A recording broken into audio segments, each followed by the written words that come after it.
நல்லது பண்றதுக்கு அரசியலுக்கு வாங்கடா, கொள்ளை அடிக்கிறது கொலை பண்றதுக்கு மாடா அரசியலுக்கு.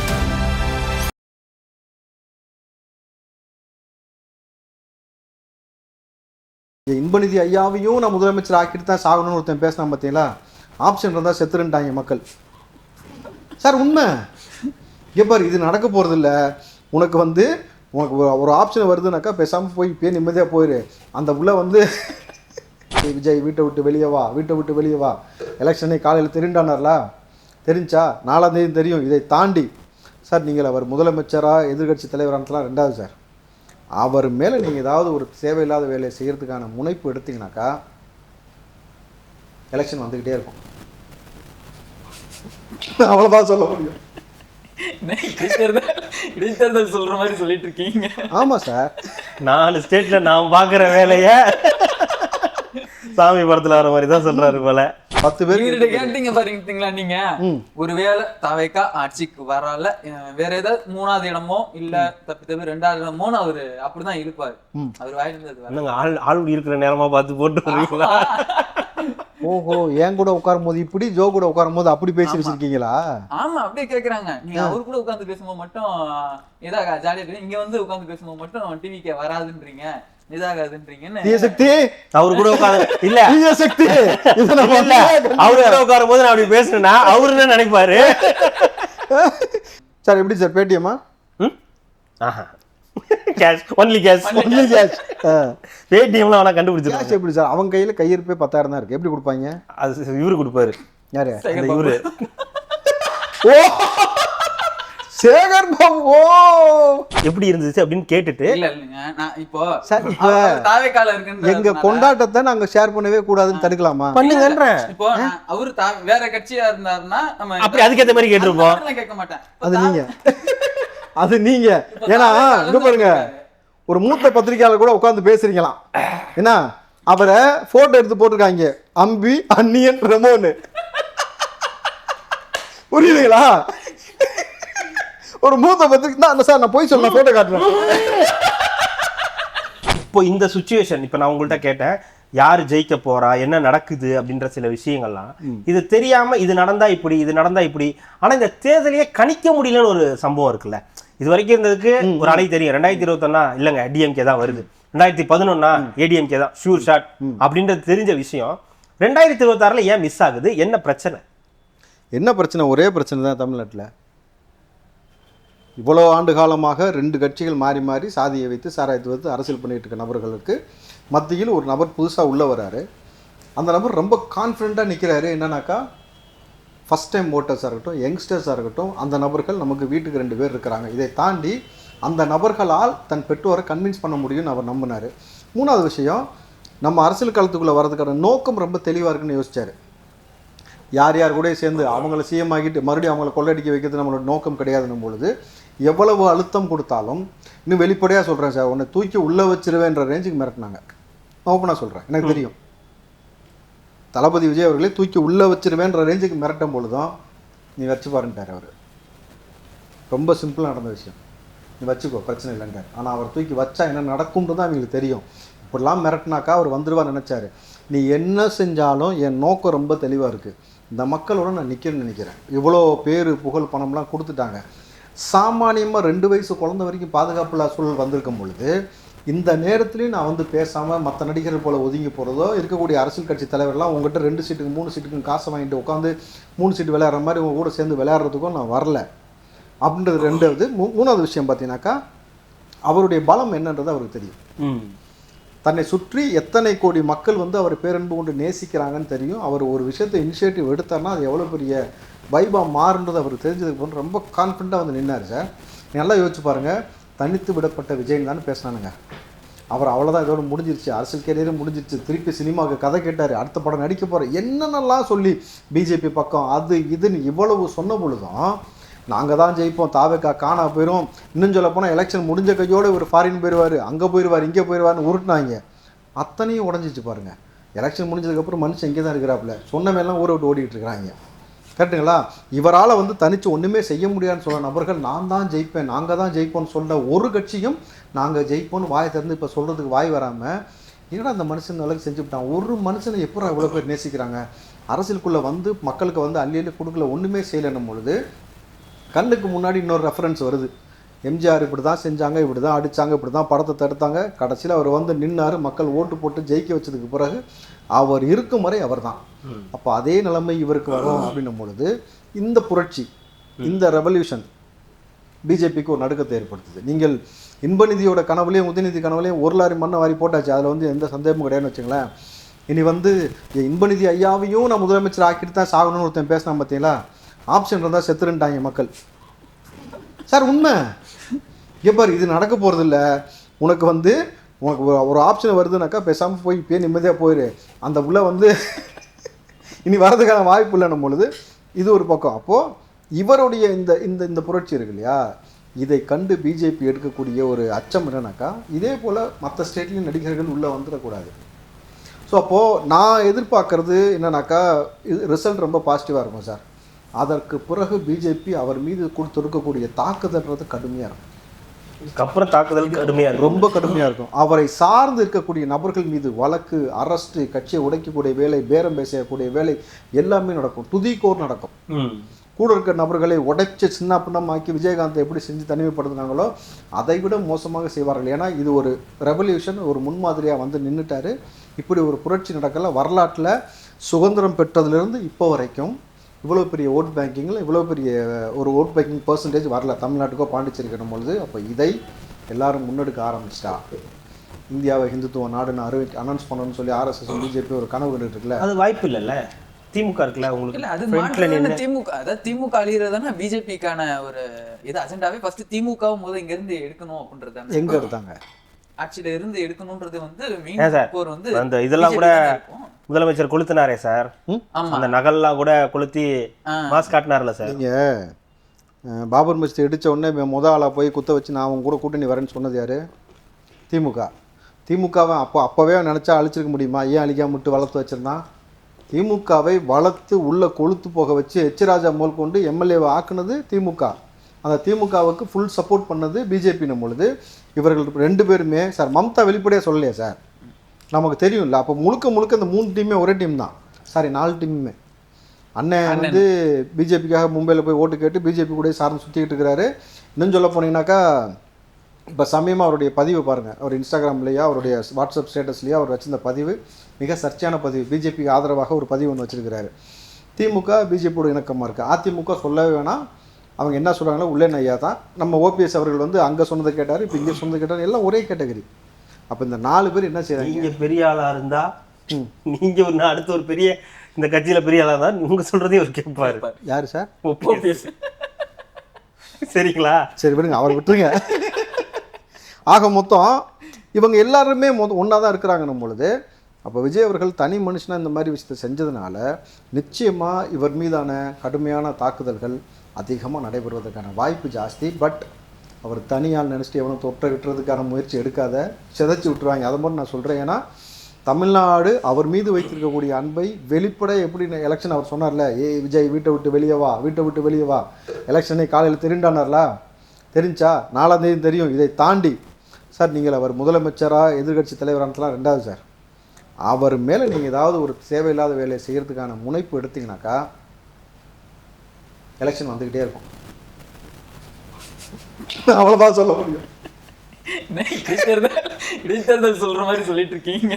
ஆமா சார், 4 ஸ்டேட்ல நான் பார்க்குற வேலைய சாமி படத்தில் வர மாதிரி தான் சொல்றாரு போல. ஆமாம் சார், இது நான் சொல்கிறது உங்களுக்கு வந்து இதுதான் நடைமுறை சாத்தியம். பசங்கள்லாம் இவரை விஜய் அவர்கள் ஒரு விஷயத்தை இனிஷியேட்டிவ் பண்ணி செய்யுங்கடான்னு ஒரு வார்த்தை சொன்னாக்கா அவங்க செஞ்சு முடிக்கிறதுக்கு ரொம்ப நேரம் ஆகாது. தமிழ்நாடு அதை தாங்கவும் தாங்காது. நீ எவனாரு எப்பேற்பட்ட ஆளாரு, இந்த மண்ணுக்குன்னு ஒரு விஷயம் இருக்குது, தன்மை இருக்கணும் பொழுது இங்கே நாங்கள் வைக்கிறதா முடிவு. நீ அங்கேருந்து வந்து பட் 4ஆம் தேதி எவ்வளோ கான்ஃபிடென்ட்டாக இருக்கீங்க, என்ன நடக்கும் அதுதான் கேட்க வந்தேன். ஒரு விஷயம் அது. 2வது விஷயம், இன்னொரு விஷயம், இந்த குழந்தைகள் இவங்கெல்லாம் வந்து பத்திரமா பார்த்துக்குங்க, அவங்களாம் எதுவும் தப்பான முடிவு எடுத்துடக்கூடாது, அந்த மாதிரி சில விஷயங்கள் இப்போ வந்து பேசிக்கிட்டு யாரு குழந்தைகள் ஒருவேளை ஏதாவது டிவிக்கே தோத்துருச்சு அந்த மாதிரி நியூஸ் வந்து குழந்தைகளோ இளைஞர்களோ அந்த மாதிரி முடிவுகள் எடுக்கக்கூடாது, அதனால உங்க வீட்டு பிள்ளைகளை நீங்க பத்திரமா உங்க கண்ணு முன்னாடியே வச்சு பார்த்துக்குங்க அப்படின்னு சொல்லி வரக்கூடிய செய்திகள் ஒரு கேள்வி. 2வது 4ஆம் தேதி எவ்வளவு கான்ஃபிடென்ட்டா இருக்கீங்க? இளைஞர்களும் குழந்தைகளும் 4ஆம் தேதிக்கு மேலே பத்திரமா இருப்பாங்க. புரிஞ்சிருச்சா? நீங்கள் கேட்ட 2 கேள்விக்குமான ஒரே பதில், ரொம்ப பத்திரமா, ரொம்ப ஸ்டெபனாக, ரொம்ப ஜாலியாக, உற்சாக மனநிலையில் இருப்பாங்க. அதில் எந்த பஞ்சாயத்தும் கிடையாது.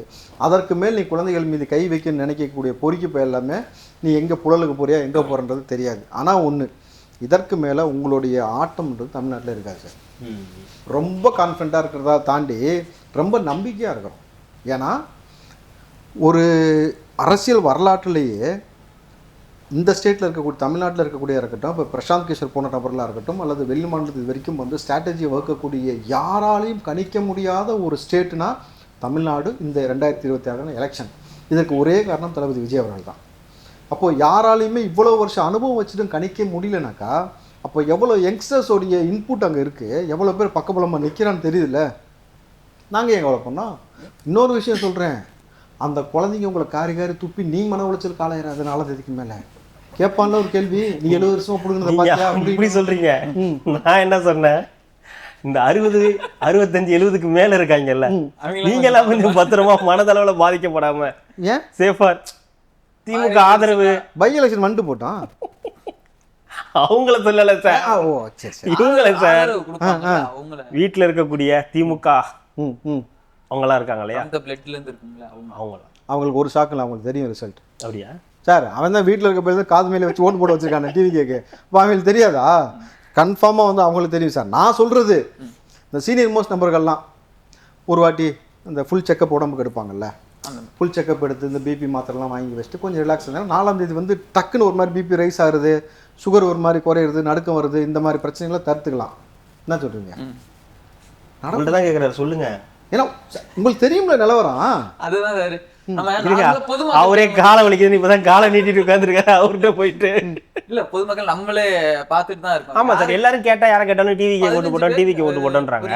ஆனா திமுக தான் ஆட்சிக்கு வரும்னும் திருப்பி சொல்றாங்க. புரியல இப்படின்னு. இதனாலேயே நம்ம இது கான்பிடண்டா ஜெயிக்கும், இது வந்து ஆட்சிக்கு வந்துரும் இல்ல வராதுன்னு நம்மளால சொல்ல முடியல. என்ன நிலவரம்னு கேட்டேன்னா, கால கூட இன்னொருத்தட்ட கேட்கறேன், திமுக தான் வருன்றாரு. அப்படிங்களா? ஓட்டு யாருக்கு போட்டேன்? டிவி கேக்குறாங்க.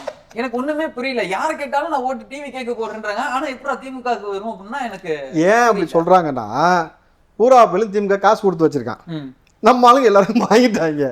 சரி நீங்க யாரா வேணா இருக்கலாம்ன்றதுக்காக யாருக்கு வரும்? திமுக தான் வரும். கொடுத்த காசுக்கு நான் சொல்லிட்டேன்னா, ஆனா நான் யாருக்கு ஓட்டு போட்டேன்? டிவி கேட்க போட்டேன். போடா அந்த மிட்டாய். அந்த மாதிரி தான் இருக்குது சார் நிலவரம். மக்கள் தெரியும், மக்கள் ரொம்ப கான்ஃபிடண்டாக இருக்கிறாங்க. நம்மளது நமக்கும் சார் உங்களுக்கு தெரியல யதார்த்தம், நம்ம பேசுகிறோம் நல்லா தான் இருக்கு. 10 பேர் கேட்டீங்க பாருங்களா, நீங்க ஒருவேளை தவைக்கா ஆட்சிக்கு வரல, வேற ஏதாவது 3ஆவது இடமோ இல்ல தப்பி 2ஆவது இடமோ அவரு அப்படிதான் இருப்பாரு. அவர் வாயிருந்தது ஆள் இருக்கிற நேரமா பார்த்து போட்டு. ஓஹோ, என் கூட உட்காரும் போது இப்படி, ஜோ கூட உட்காரும் போது அப்படி பேசி வச்சிருக்கீங்களா? ஆமா, அப்படியே கேக்குறாங்க. நீங்க அவரு கூட உட்கார்ந்து பேசும்போது மட்டும் இதாக ஜாலியா இருக்கு, இங்க வந்து உட்கார்ந்து பேசும்போது மட்டும் டிவிக்கே வராதுன்றீங்க, இதாகாதுன்றீங்கன்னு. சக்தி அவரு கூட உட்காந்து இல்ல சக்தி அவரு கூட உட்காரும் போது நான் அப்படி பேசுறேன்னா அவரு என்ன நினைப்பாரு? ஆக எல்லாரும் கள்ள முட்டாய் சாப்பிடுங்க, நமத்து போயிட்டு இருக்கு. இவளை குவாரண்டைன்ல வைக்கிறோம், இவர் கொஞ்சம் விசாரணை செய்ய வேண்டியது இருக்கு. சார் எப்படி சார் பேடிஎம்மா? கேஷ் ஒன்லி கேஷ் பேடிஎம்ல அவனா கண்டுபிடிச்சிருக்காங்க. எப்படி சார் அவங்க கையில கையிருப்பே 10,000 தான் இருக்கு, எப்படி கொடுப்பாங்க? அது இவரு கொடுப்பாரு. யாரு? இவரு. ஓ சேகர் பாபு. ஓ ரைட் ரைட் ரைட். கத்து இத நான் உண்மையா கண்டிக்கிறேன். இல்ல இல்ல இல்ல, நான் எவ்வளவு தெளிவா ஒரு கோர்வேடோட சொல்லணும் வந்தா சேகர் பாபு. ஆஃப் கோர்ஸ் உண்மையை சொல்லிதான் ஆகணும். அவருக்கு அவர் தான் கூட அதாவது வேட்புமனு தாக்கல் பண்ணும்போது அவர் தான் நோட்ல எண்ணி ஸ்டாலின் அவர்களுக்கு கொடுத்தாரு. இல்ல 4ஆம் தேதி ரிசல்ட்டுக்கு அப்புறம் பேசிக்கிறேன். இன்னும் ரொம்ப கான்ஃபிடென்ட்டா மூன்றீங்க. நான் சொல்றேன் பாத்துக்கலாம்ன்றேன். ஆமா அவ்வளவுதான், எல்லாம் பார்க்க தானே போறோம். ஊருக்கே தெரிஞ்ச விஷயம் தான். அன்னைக்கு வந்து இவர் கார்த்தி உட்காந்து, மக்களே நான் ஏதோ ஒரு குழப்பம் மனநிலையில் அப்போ பேசியிருந்தா மன்னித்து விடுங்கள்னு வரு பாருங்க. அண்ணன் மாதிரி கை கட்டி. யார் மாதிரி? அண்ணன். வாய்ப்பு இல்லை. வெள்ளை சட்டை போட்டு. No no no. நான் என்ன திரள் நீதியா கேட்க போறேன்? மன்னிப்பு தானே. கையை கட்டி மக்களே அப்படின்னு ஒண்ணும் கேட்க போறது இல்ல. ஏங்க முதல்ல சொல்லணுங்க, எனக்கு புரியல. நீங்க 2 பேரும் சேர்ந்துட்டு என்னமோ நான் தான் மன்னிப்பு கேட்க போறேன், வருத்தமான பதிவு போட போறேன்னு சொல்லிட்டு இருக்கீங்க. அது நடக்கும்போது பாப்போம், நடக்கட்டும், அப்புறம் பாப்போம். பாத்தீங்களா கான்ஃபிடென்ட்டே இல்லாம இருக்கீங்க. கான்ஃபிடென்ட்டா இருக்கேன். யாரு? வெற்றி நிச்சயம். மாத்திட்டாப்ல. ஓகே, நல்லா வாங்கி வச்ச ஸ்நாக்ஸ் அப்படியே இருக்கு, சாப்பிடலையா நீங்க? நான் சாப்பிட்டேன்பா, என்னால முடிஞ்ச வரைக்கும் நான் சாப்பிட்டேன். இன்னொரு என்னால இதெல்லாம் எலெக்ஷன் ஃபீவர், இந்த ஓட்டு போடுற அன்னைக்கு நடந்த விஷயங்கள் இதெல்லாமே எப்படி பாக்குறீங்க? இல்ல, இந்த எலெக்ஷன் ஃபீவர்னே சொல்ல முடியாது. உண்மையாலுமே தேர்தல் ஆணையம் சொன்ன மாதிரி செலிப்ரேஷன், கொண்டாட்டம். யாருமே சொல்றதுக்காக தானே இப்ப அவர்கிட்ட கேட்டீங்க. இத செலிப்ரேஷன் நீங்க சொல்லணும்னு நினைச்சு. ஆக்சுவலா நான் என்ன கேக்குறேன், நீங்க ஒரு நான் ஏன் ஸ்டேட்ல வர மாட்டீங்க? இல்ல நான் நல்லா தெளிவா நான் பார்த்துட்டு தான் இருக்கேன். இதுதான் செலிப்ரேஷன். அதாவது இந்த வார்த்தையை தெரிஞ்சு வச்சுக்கிட்டு, இதுதான் தீய சக்தி. ஒரு மனுஷன் வந்து ஒரு இளைஞர் வந்து நீங்க தீய சக்தி, நீங்க 2 பேர் இருக்கீங்க, எல்லாம் முடிஞ்சிருச்சு, சரி கள்ள முட்டையோட முடிக்கலான்னு நான் போறப்ப ஒரே ஒரு கேள்வின்னு சொல்லிட்டு எப்படி இருந்துச்சு அப்படின்னு கேட்டுட்டு, எங்க கொண்டாட்டத்தை நாங்க ஷேர் பண்ணவே கூடாதுன்னு தடுக்கலாமா? பண்ணுங்கன்றேன். இப்போ அவரு வேற கட்சியா இருந்தாருன்னா நம்ம அப்படி அதுக்கேத்த மாதிரி கேட்டிருப்போம். கேட்க மாட்டேன். அது நீங்க ஏன்னா இங்க பாருங்க, ஒரு மூத்த பத்திரிகையாளர் கூட உட்கார்ந்து பேசுறீங்களாம், என்ன அவரை போட்டோ எடுத்து போட்டிருக்காங்க, அம்பி அன்னியன் ரெமோன்னு. புரியுதுங்களா? ஒரு மூத்த பத்திரிக்கை தான் சார், நான் போய் சொல்ல போட்டோ காட்டுறேன். அவர் கூட உட்கார்ந்து நீங்க அப்படிலாம் பேசி வச்சிருக்கீங்க. நான் விளையாட்டு சொல்ல, கேமராக்கு தெரியாம காட்டுறாங்க பாருங்க. ஓகேவா? ஒரு மூத்த பத்திரிகையாளர் கூட உட்கார்ந்து அவர் அம்பி அன்னியன் ரெமோவா மாத்தி மாத்தி நீங்க பேசி வச்சிருக்கீங்க. ஒரு தாவேக்காக்கு ஒரு மனுஷன் வந்து இருக்கக்கூடிய பாசிட்டிவா எலெக்ஷன் ரிசல்ட் எப்படி சொல்லக்கூடாதா? தலைவர் பாகுபலி இவரா? ஆமா. கீழ வந்து அந்த காளையன் இருப்பான்ல, அந்த சிங்கத்தை அடிச்சு இழுக்குறான்ல, அது யாருன்னா ஜேம்ஸ் ரோஸ். அப்படி போட்டு மீம் டெம்ப்ளேட்லாம் எடிட் பண்ணி வளம் வந்துகிட்டு இருக்குது சமூக வலைத்தளங்கள்ல. ஜேம்ஸ் மேலே கை வச்சிருக்கீங்கன்னா? நான் வைக்கல, நான் அந்த மாதிரி ஆள் நான் கிடையாது. ஜேம்ஸ் மேலே யோசிப்பேன். ஜேம்ஸ்களே நீங்க வேற ஏதாவது லேடி பேர் கூட சொல்லுங்க, மனம் வந்து இது அண்ணன் சீமன் சொன்ன மாதிரி இருக்கு. இல்ல நீ உன் வீட்டுல இருந்து கூப்பிட்டு வந்தேன்னு சொல்லு, நான் ஆமான்னு சொல்லிட்டு போறேன் அப்படின்ற மாதிரி ஒரு பத்திரிகையாளர் பார்த்து சொன்னாரு. அண்ணன் சீமன் தான் சொன்னாரு, நீ உன் வீட்டுல இருக்க பொம்பளை கூப்பிட்டு வந்தேன்னு சொல்லு, நான் ஆமான்னு ஒத்துக்கிறேன்னு ஒரு பத்திரிகையாளருக்கு பதில் கொடுத்தாலும் அந்த மாதிரி இருக்கு. பட் இருந்தாலும் நாங்க அதை பேசுவோம். பேசிட்டு திருவிழா, எலெக்ஷன் திருவிழா பத்தியா தீய சக்தியை டைவர்ட் பண்றதா? ஸோ எலெக்ஷன் திருவிழாவை உள்ளபடியே எல்லாருமே கொண்டாடினாங்க. இன்னும் சொல்ல போனீங்கன்னாக்கா, வீட்டில் இருக்கக்கூடிய பெரியவர்கள் வந்து பொதுவாக அந்த மதியானம்லாம் கொஞ்சம் ரெஸ்ட் எடுத்து போனோம், நம்ம இப்போ போக வேண்டாம், சாயங்காலம் போய் ஓட்டு பொறுமையாக போட்டுப்போம் அப்படின்னு இருக்கக்கூடிய நபர்களே காலையில் ரெடியாகி ஓட்டு போடுறதுக்கு போயிட்டு அந்த 11 மணிக்கு முன்னாடியே எல்லோரும் ஓட்டு போட்டு வந்தாங்க. நீங்கள் அதனால தான் பார்த்தீங்கன்னா இந்த 11 மணி நிலவரன்றது ட்ரமாட்டிக் சேஞ்ச் ஆகிருந்துச்சு நமக்கு. அதுக்கு மெயின் ரீசன், பசங்க வழக்கமாக நீங்கள் தீபாவளிக்கோ ரம்ஜானுக்கு பிள்ளைங்க காலைல தூங்கிட்டு இருந்துச்சுன்னா, தம்பி எந்திரிப்பா, சீக்கிரம் எண்ணெய் வச்சு குளிப்பா, துணிமெல்லாம் எடுத்து வச்சுருக்கோன்னு சொல்லி நம்ம பிள்ளைங்களை வந்து நம்ம எழுப்புவோம். பிள்ளைகள் இந்த முறை அலாரம் வச்சு ரெடியாகி அம்மாவையும் அப்பாவையும் கூட இருக்கக்கூடிய 7 மணிக்கு என்னடா தூக்கம், அதேதான் அந்த மூமெண்ட் தான்.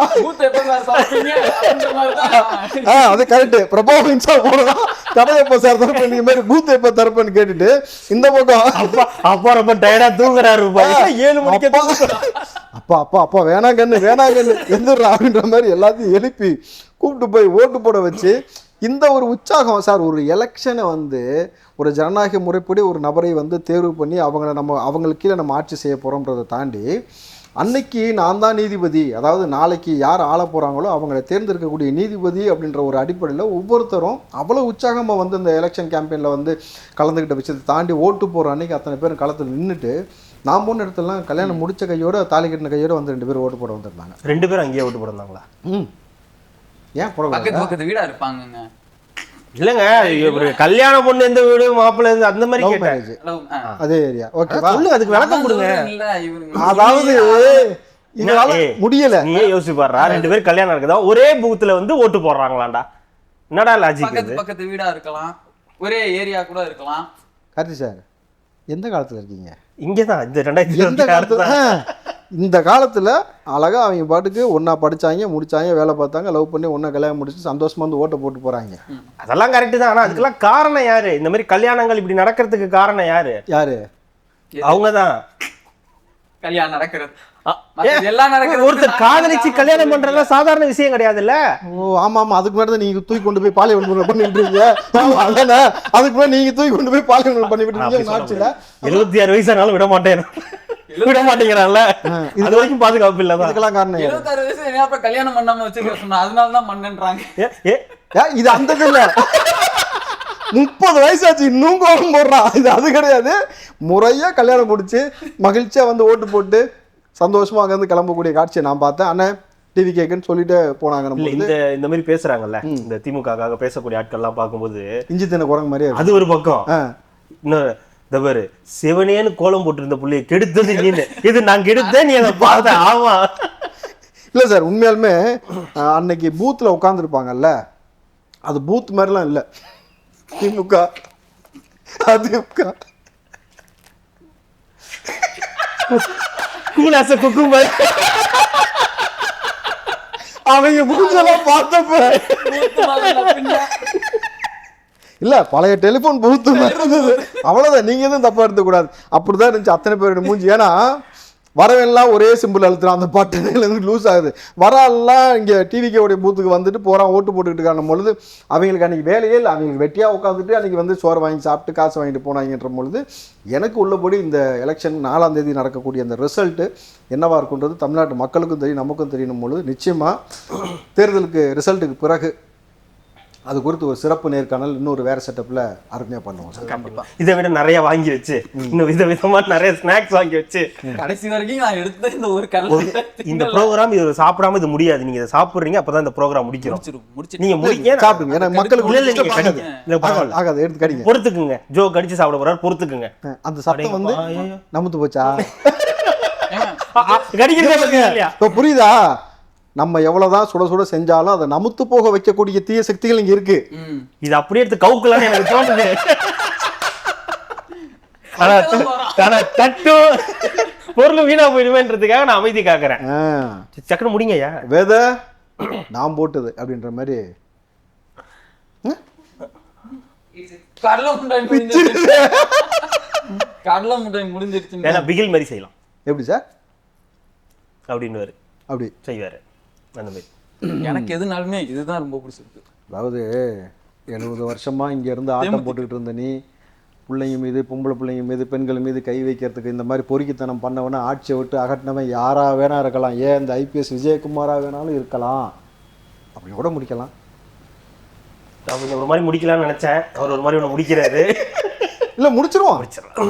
கண்டிப்பா அடுத்தடுத்து இதே மாதிரி வீடியோக்கள் வந்து பண்ணணும். இந்த வீடியோ நீங்க வந்து என்ஜாய் பண்ணிருப்பீங்கன்னு. ஆமா, இது எப்படி இருந்துச்சுன்னு சொல்லுங்க மக்களே. நிறைய கமெண்ட்லாம் வந்து பண்ணுங்க. எப்படி இருந்தாலும் சரி, உங்களுக்கு எப்படி பிடிச்சிருந்ததா என்ன ஏதுன்றத கமெண்ட் பண்ணுங்க.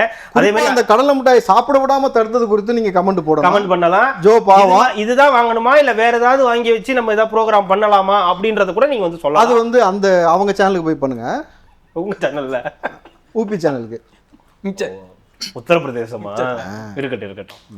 ஓகே, கண்டிப்பா அடுத்தடுத்த நிகழ்வுகள்ல. ஆனா அதுல ஒரு விஷயம் பாருங்களேன், கடைசி வரைக்கும் காவி யாரும் பெருசா சீண்டவே இல்லை. கருமத்தை காய போடுங்கனாலும் கேட்க மாட்டேங்கிறீங்க.